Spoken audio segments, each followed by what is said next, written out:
Hello, we welcome you all in Coffee with Entrepreneur. I am Vandana Agarwal, host of your show. जैसा कि आप जानते हैं, हमारी टैगलाइन है टाटा बिरला अंबानी, इनकी कहानी सबने है जानी।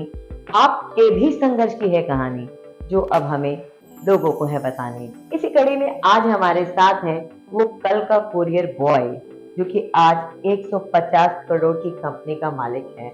जी हाँ, हमारे साथ है दिनेश कुमार भट्टर जी, जो कि डायरेक्टर हैं नेपट्यून टूर एंड ट्रैवल्स के।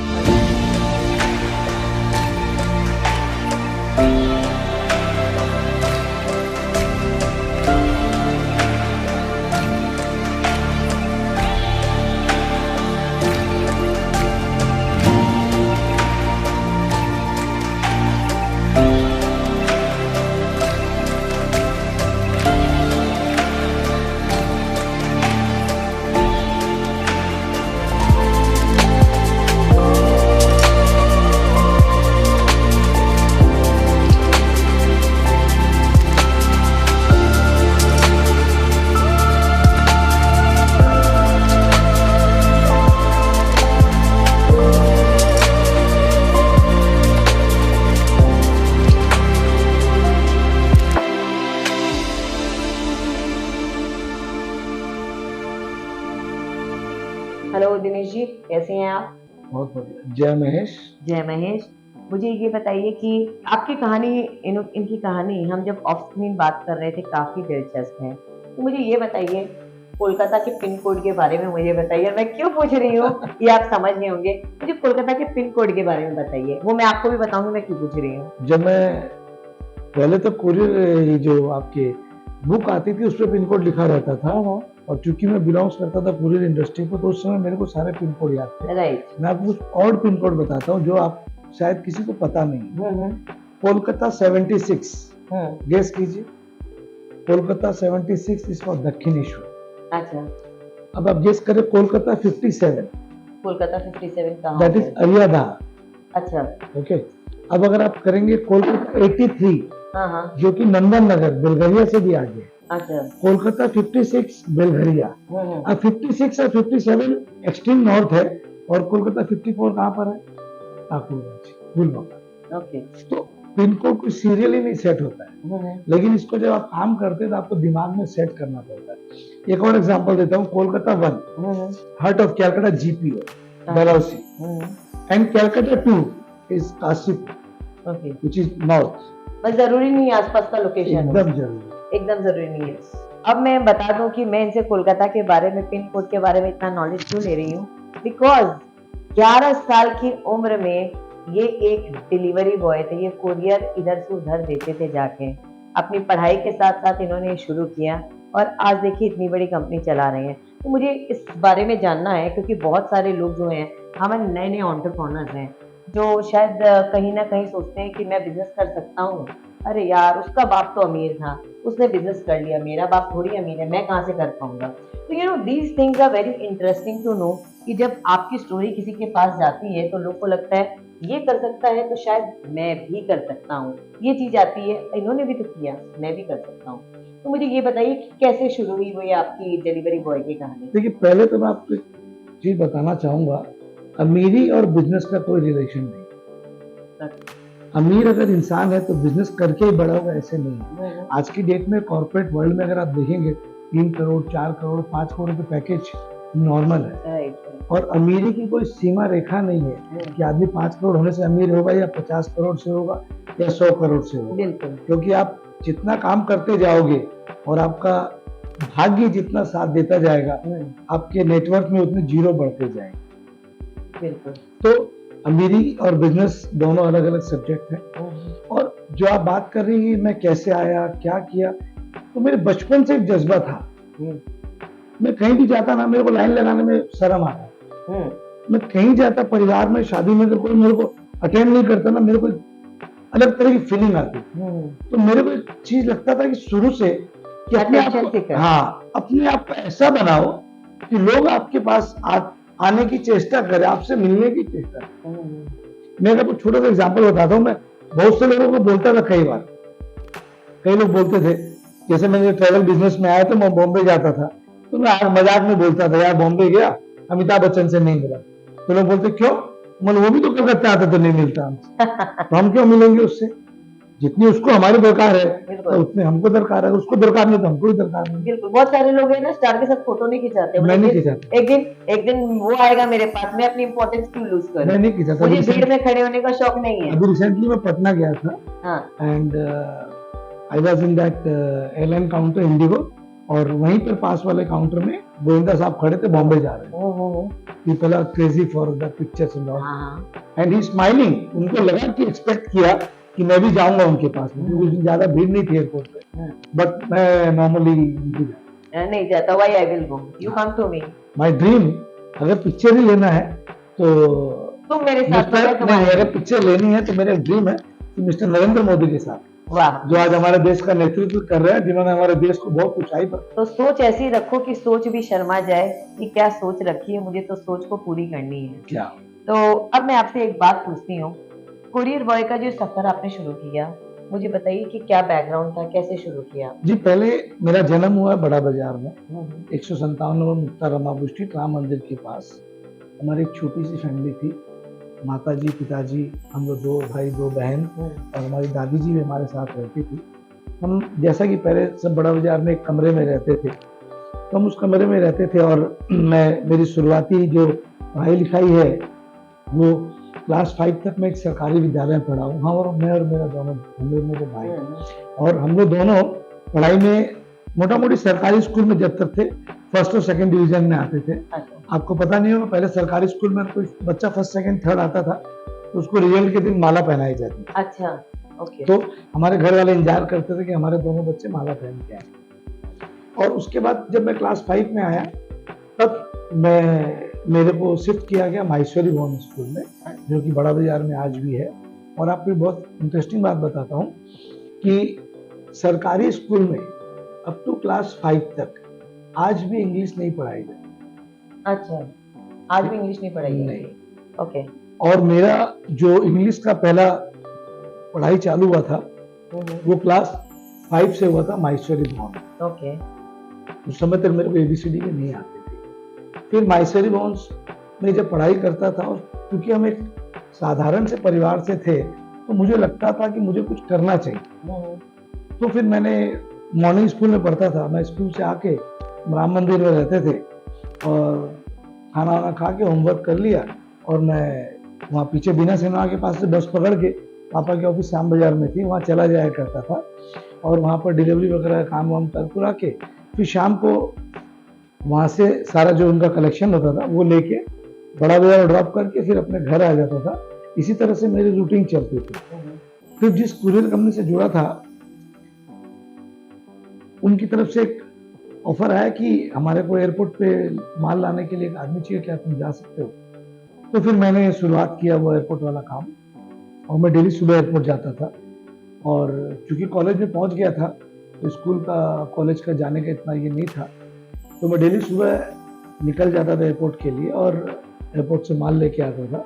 फिर उन्होंने मुझे फ्रेंचाइजी करवा के दी लाल बाजार में। फिर वहाँ पे माल वाला काम कंप्लीट करके मैं अपनी फ्रेंचाइजी में चला जाता था लाल बाजार में, और फिर सारा दिन का काम करके रेगुलर रूटीन चल रही थी। अब आपको बताता हूँ ये ट्रैवल में मेरा एंट्री कैसे हुआ, ये बहुत इंटरेस्टिंग है।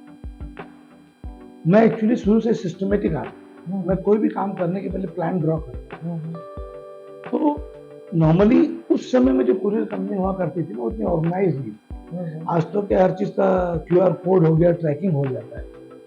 तो मैंने जो अपनी ऑफिस बना रखी थी उसको इतना सिस्टमेटिक ड्राइव करके चलाता था कि अगर मैं ऑफिस नहीं भी जाता था तो मेरे लोग काम करते थे।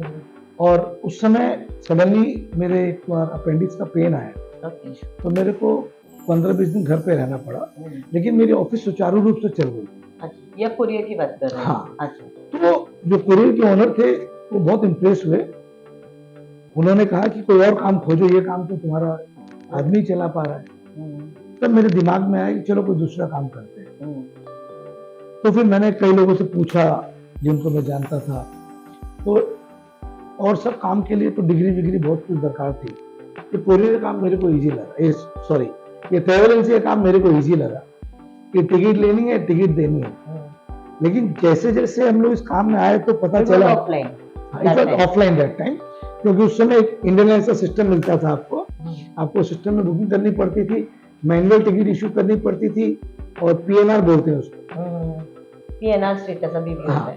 तो पीएनआर लिखना पड़ता था, पैसेंजर फ्लाई करता था, और इस तरह से हमारा काम चल रहा था।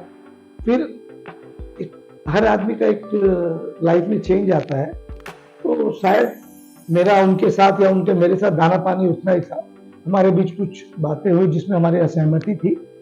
तो फिर मैंने अपनी कोरियर कंपनी अपनी ट्रैवल कंपनी लॉन्च कर दी 19 जनवरी 1999। ओके। वहां पर मेरे सफर में जुड़ गए मेरे साथ मेरे भाई चंद्र प्रकाश जी भट्ट। ओके। और हम दोनों भाई ने सफर स्टार्ट किया, और शुरुआती दौर में हम सिर्फ प्लेन की टिकट बनाते थे, और कुछ कुछ लोगों की रिक्वायरमेंट आने पर हम ट्रेन की टिकट भी बनाते थे। उस समय सिर्फ हम 2 भाई थे और हमारा एक एम्प्लॉय था। मैंने हमारी टीम जो स्टार्ट हुई थी 3 लोगों से स्टार्ट हुई थी। आज हमारे पास में अप्रोक्सीमेटली ऑल ओवर इंडिया में 200 प्लस स्टाफ। 2003 में हम लोगों ने अपना पहला ऑफिस स्टार्ट किया सिलीगुड़ी में। उसी समय हमारी दूसरी कंपनी का जन्म हुआ, नेपच्यून हॉलिडेज प्राइवेट लिमिटेड। मतलब 2003 मतलब कितने दिन के बाद आपने शुरू किया सिलीगुड़ी में? सिलीगुड़ी हमारे करीब 3 साल बाद। अच्छा, कलकत्ता के 3 साल बाद। ओके। और उस कंपनी का नाम हमने दिया नेपच्यून हॉलिडेज प्राइवेट लिमिटेड।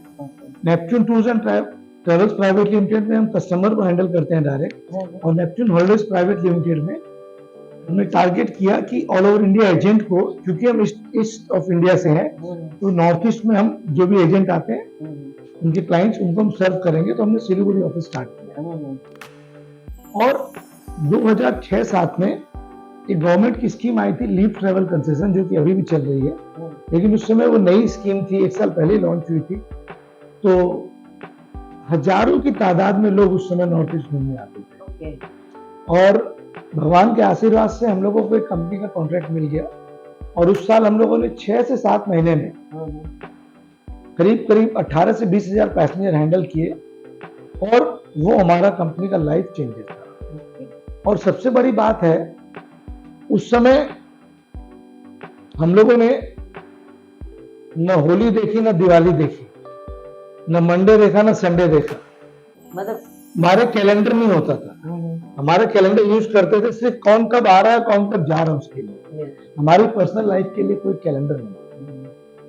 क्योंकि जब मेरी शादी हुई थी 2001 में। जब इन्होंने शादी बोली है, तो इनकी शादी का किस्सा काफी इंटरेस्टिंग है, और कोई इंसान इस मोटिव से शादी करे, ये तो और भी ज्यादा दिलचस्प है।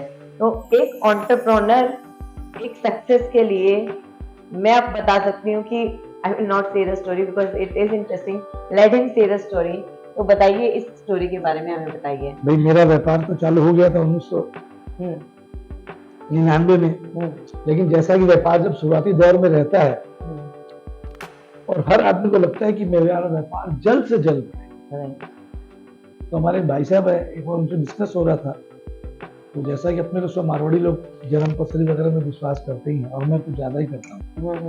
तो उन्होंने कहा तुम्हारे भाग्य का द्वार तुम्हारी शादी से ही खुलेगा। तो भाई, जब शादी से भाग्य का द्वार खुलेगा तो कर लो शादी। तो घर वाले लड़की देख ही रहे थे, और मुझे बुलाया गया, मुझे दिखाया गया।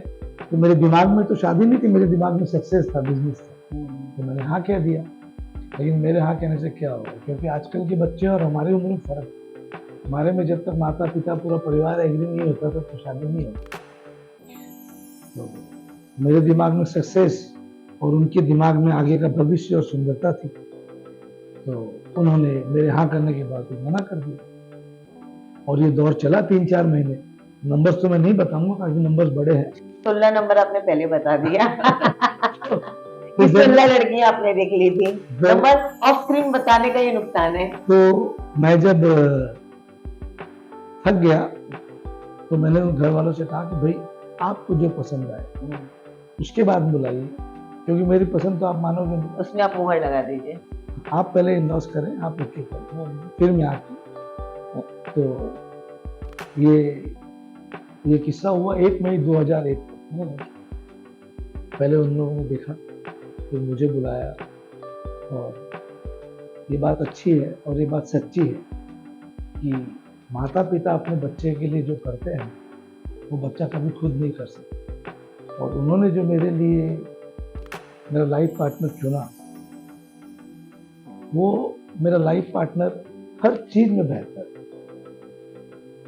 सुंदरता में, काम में, कोऑपरेशन में। जब हमारी शादी हुई तो मैंने उससे कहा कि देखो मेरी लाइफ अभी एक चैलेंजिंग मोड पे है, तो मेरे को तुम्हारा बहुत सपोर्ट चाहिए। तो उसने कहा जो सपोर्ट चाहिए आपको मैं देने तैयार हूं। और उस दिन से लेके आज तक वो मेरे साथ खड़ी है। और बहुत इंटरेस्टिंग बात है कि जब मैंने उससे कहा कि मेरे लाइफ में संडे नहीं है, मंडे नहीं है, कैलेंडर नहीं है, तो बोली कोई बात नहीं है, क्योंकि आपका लक्ष्य सक्सेस है, तो पहले आप सक्सेस प्राप्त करें, उसके बाद तो हम लोग दोनों को जिंदगी के साथ निभानी है, तो सारी खुशियां बाद में भी कर सकते हैं। This was a thing. एक खास बात, जब किसी हम एंटरप्रेन्योर से मिलते हैं, लोग मुझे बोलते रहते हैं कि बताते रहा कीजिए कि एंटरप्रेन्योर के टिप्स क्या मिले हैं। तो उस इसमें कई लोगों से मिलने के बाद में एक टिप तो हमें मिल चुका है, और वो टिप ये है कि आपका जो लाइफ पार्टनर अगर आपका साथ दे, अगर आप फैमिली को लेके चलें, तो शायद आप और आगे बढ़ सकते हैं। यार मुझे ये बताइए कि जब 2006 में ऑनलाइन बिजनेस आया, तो आप तो बोले हम ऐसे करके करके पिनअप करते, तो क्या असर पड़ा आपके बिजनेस में? बहुत मेरे बड़े भाई हैं चंद्र प्रकाश जी डॉक्टर। ऑनेस्टली बताएं, शुरू में हम लोगों को एक फियर फैक्टर आया था कि ऑनलाइन हो रहा है, इतना इजी हो रहा है, तो हम क्या करें। लेकिन ये जो ट्रैवल का बिजनेस है, ये पर्सनलाइज बिजनेस, आज भी लोग इतना कुछ ऑनलाइन आ गया, इतना इंटरनेट आ गया, हर आदमी के हाथ में मोबाइल है, लेकिन हमारा बिजनेस हर साल बढ़ रहा है। रीजन, लोगों को पर्सनल टच है। आज फॉर एग्जांपल अगर आप एक टिकट ऑनलाइन बुक करते, आपने टिकट बुक कर, आपने 50-100 रुपये बचा लिए, आपने समय कितना दिया? 15 मिनट 20 मिनट। नंबर 1। नंबर 2, आपको ट्रैवलिंग के पहले दिन खुद को वेब चेक इन करना पड़ेगा, जो कि एक काम है। फिर आपने 5-10 मिनट लगाया। नंबर 3, आप ऑनलाइन टिकट लेते हैं तो आपको सीट के एलोकेशन करनी है, आपको अपनी मन मर्जी की सीट लेनी है, फिर उस पर टाइम इन्वेस्ट। ओवरऑल आप आज के युग में एक पिज्जा मंगाते हो तो 500 रुपये लग जाते हैं, और आप अपना आधा घंटा दे रहे हो एक ट्रैवलिंग का टिकट पे मैनेज करते हैं। मेरी नज़र में टाइम इज मनी। आप अगर टाइम दे रहे हो, 200 बचा रहे हो, तो आप 200 नहीं, आप 500 दो, नहीं है ना। उस समय अगर आप उस व्यापार में अपना समय दो, अपने किसी क्लाइंट से मीटिंग करो, तो आप 200 कमाओगे कि 2000 के 2 लाख आपको भी नहीं बिल्कुल बिल्कुल, है ना। तो और ये जो ऑनलाइन जब बिजनेस आया, तो हम लोगों को सुकून ये भी मिला कि लोगों को एक पैरामीटर मिल गया कि भाई चलिए नेपच्यून कोई चीज़ 100 रुपये में दे रहा है और इंटरनेट में 100 रुपये मिल रही है, तो नेपच्यून का रेट सही है। और अगर नेपच्यून 100 रुपये का 102 रुपये ले रहा है तो भी सही है, क्योंकि ये हमको पर्सनलाइज सर्विस दे रहे हैं। तो हमारे पास कई तरह की डील रहती है, तो हमको उसमें कई बार अच्छे मार्जिन भी मिल जाते हैं, कई बार हमको एट पार भी काम करना पड़ता है। बट ओवरऑल इसके पहले कोई बेंचमार्क नहीं था प्राइस का, लेकिन जब से ऑनलाइन आ गया, हमें पता है लोग हमसे कोटेशन लेते हैं, फिर उसको ऑनलाइन कंपेयर भी करते हैं। उसके बावजूद भी हमारा बिजनेस बहुत अच्छे से ग्रोथ कर रहा है, क्योंकि ऑनलाइन आने की वजह से अवेयरनेस बढ़ा, लोगों का ट्रैवलिंग बढ़ा। 2005 के बाद में अगर आप देखेंगे ना, तो ट्रैवलिंग का ग्राफ बहुत बढ़ा है, हर इंसान ट्रैवलिंग करने लग गया है। पहले मेरे को याद है जब मैं इस ट्रेड में आया था, तो कैलकाटा से पूरे दिन में 15-17 फ्लाइट थी। आज कैलकाटा से एवरेज 200 फ्लाइट पर डे जाती है। कुछ ह्यूज चेंज। मुझे एक चीज़ बताइए, क्योंकि हमारे पास समय काफ़ी कम है, मुझे ये नेपट्यून कहाँ किस किस शहरों में है, and what is the main target, what is the main focus? आज ये 150 करोड़ की कंपनी है, what is the main focus, और कहाँ नेपट्यून टूर एंड ट्रैवल पहुँचा हुआ है? देखिए, हमारी कंपनी की शुरुआत कैलकाटा से हुई थी, फिर हमने 2003 में सिलीगुड़ी स्टार्ट किया, और 2012 में हमने अपनी जयपुर ऑफिस लॉन्च करी। और अभी चूँकि ऑनलाइन का ज़माना है, तो हमारे बहुत से रिप्रेजेंटेटिव है, लाइक बॉम्बे में है, सूरत में है, दिल्ली में है, अहमदाबाद में है, तो वो हम लोग को वहाँ से सपोर्ट करते हैं और हम ऑफिस यहीं से हैंडल करते हैं। तो आज के डेट में ऑफिस खोलना इतना नेसेसरी नहीं है, क्योंकि हमारी पूरी टीम है, और हमारे पास आज के दिन में अप्रोक्सीमेटली 200 लोगों से ज़्यादा की टीम है, जो कि दिन रात लगे हुए हैं। और थोड़ा सा आपको मेरे बच्चों के बारे में बताता हूँ। मेरे 2 लड़के हैं और मेरे भाई की एक लड़का एक लड़की है। मेरा बेटा अभी लंदन में पढ़ रहा है और मेरे भाई का बेटा अभी अमेरिका में पढ़ रहा है। तो हमारा प्रोग्राम है कि अगर ये बच्चे पढ़ लेते हैं, एक जन इंटरनेशनल बिजनेस मैनेजमेंट का कोर्स कर रहा है, एक जन कंप्यूटर साइंस कर रहा है और हमारी भतीजी है वो ऑलरेडी अकाउंट्स में है PwC में। तो अगर ये सब पढ़ लिख के जो अपने अपने क्षेत्र में करके आते हैं तो हमारा 2028-30 तक प्रोग्राम है कि हम उन सब के सहयोग से और उनकी स्पेशलिटीज यूज करके हमारी कंपनी को हम कम से कम 1000 करोड़ के टर्नओवर की। तो मुझे ऐसा लगता है कि इन्होंने गोल सेट करके रखा है और जहाँ तक तो मैं चाहूँगी कि अपकमिंग एंटरप्रेनर के लिए जो ऊपर आना चाहते हैं, जो आगे बढ़ना चाहते हैं, उनके लिए दिनेश भट्टर जी क्या कहना चाहते हैं ये हम ज़रूर जानना चाहेंगे। Dinesh ji, for upcoming entrepreneur जो कि आगे बढ़ना चाहते हैं, क्या मैसेज देना चाहते हैं? मतलब कैसे वो आगे बढ़े, किस तरीके से, देखिए, क्या रखना चाहिए? आगे बढ़ने का जो मंत्र है, जो मैं समझता हूँ, सबका अपना अपना तरीका है। सबसे पहले आपको अपनी कंफर्ट जोन से बाहर निकलना। आप अगर सोचेंगे कि हम प्रोग्राम बना लिए पेपर में और पेपर सक्सेसफुल, ऐसा नहीं होता है।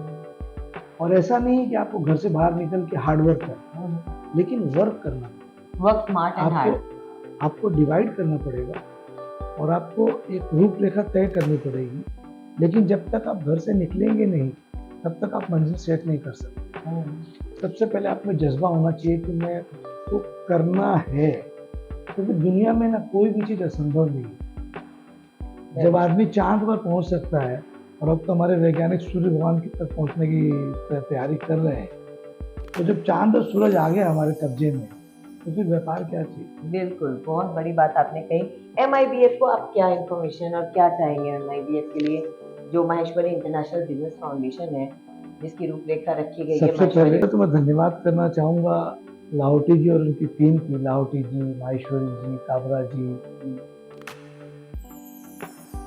कि उन्होंने सोचा, क्योंकि आज भारतवर्ष में या पूरे दुनिया में अगर आप बात करें तो 15 लाख से 20 लाख माहेश्वरी है, ठीक है। और ऐसा नहीं कि माहेश्वरी व्यापार में नहीं, बहुत व्यापार में और बहुत बड़े बड़े व्यापार में, लेकिन कभी किसी ने इस तरह की चीज दिमाग में लाया ही नहीं कि हमें अपने समाज के लिए व्यापारिक रूप से कुछ करना। हमारे माहेश्वरी भवन आपको हर शहर में मिल जाएंगे। हमारे माहेश्वरी लोग बहुत दिल के उदार होते हैं। आप कोई भी चीज के लिए बात बोलेंगे तो वो खड़े हैं आपके लिए, आर्थिक, शारीरिक, सब तरह से।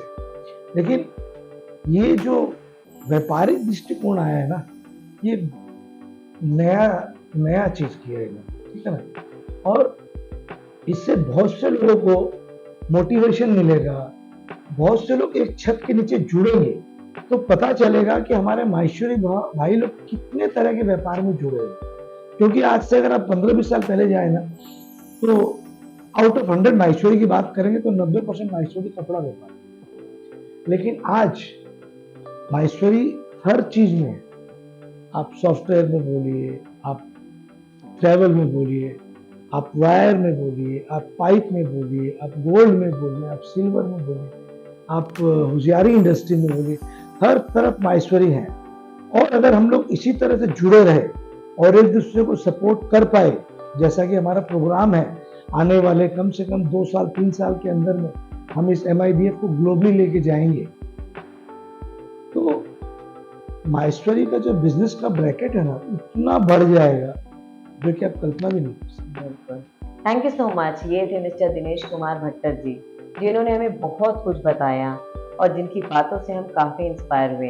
तो next time if you want to be an entrepreneur, his advice is set your goal, and if anyone and someone can do, then obviously you can also do. So this is Vandana Agarwal signing off from Coffee with Entrepreneur. कैसा लगा आपको हमारे session? उम्मीद करती हूँ कि motivate हुए होंगे। Till then, see you, bye bye.